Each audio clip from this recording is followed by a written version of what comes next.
कारगिल दिवस के मौके पर स्मारक बाइक रैली का आयोजन किया और इस बाइक रैली को 8वीं माउंटेन डिवीजन के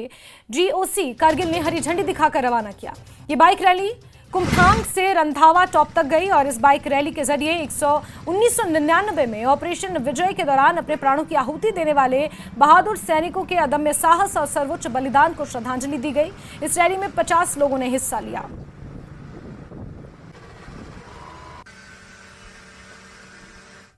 (26) KVD के रैली के लिए आए हुए हैं, जिसमें मेरे साथ 27 आर्मी ऑफिशियल राइडर्स है और करगिल से लोकल लड़के राइडर्स जो है मेरे साथ 17 है।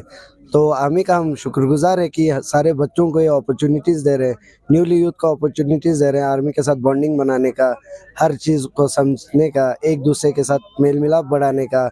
और जो यहाँ पे ये जो रैली चल रही है, जो 99 के वॉर में जो सेक्रीफाइस किया है आर्मी ऑफिशियल्स ने, अपनी लाइफ गंवाकर, अपने फैमिली से दूर जाकर जो हमारे लिए ड्यूटी करती है, और उन्हीं की वजह से हम सेफ हैं। We are here to join the Kargil rally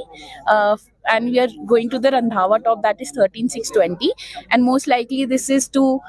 appreciate the brave hearts that sacrificed their life in the 1999 Kargil war. So we are very happy to join